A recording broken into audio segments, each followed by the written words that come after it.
يوحنا دايما بيعمد ناس كل يوم، لكن ليه النهارده قال رأيت السماء مفتوحة؟ لأن مفيش ولا مرة جاء يوحنا يعمد واحد وحصل حوار بينه وبين بعض زي اللي حصل النهارده، زي اللي حصل بين رب المجد يسوع وبين يوحنا.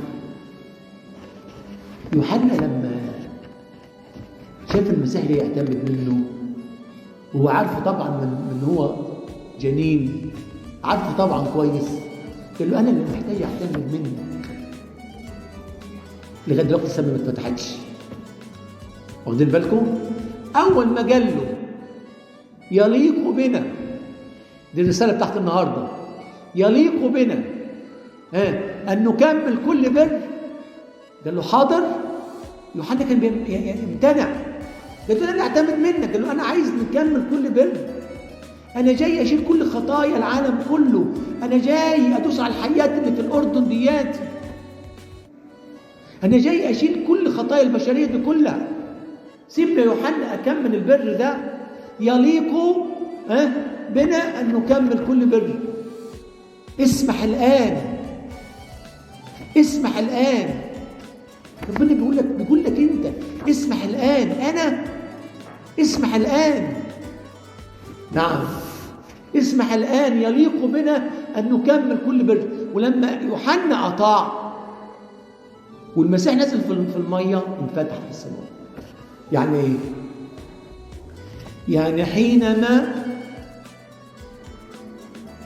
انفذ الوصيه دي يليق بنا ان نكمل كل بر، بشوف السماء مفتوحه ليا.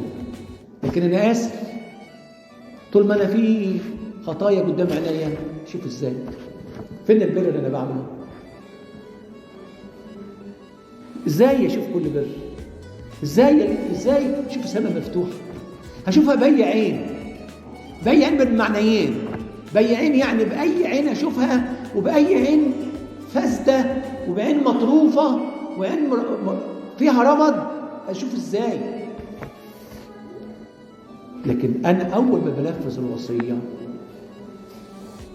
ابص الاقي السماء قدامي مفتوحه، الاقي الامور مسهله، الاقي المصالح مقضيه، الاقي في انسيابيه في حياتي، الاقي ابقى افكر في فلان عايز اكلمه، الاقي هو اللي بيكلمني وبيدور عليا، الاقي ان في المصلحه الفلانيه دي ادي لها شهور متعطله، وبص الاقيها اتحلت في ثانيه واحده. ايه ده؟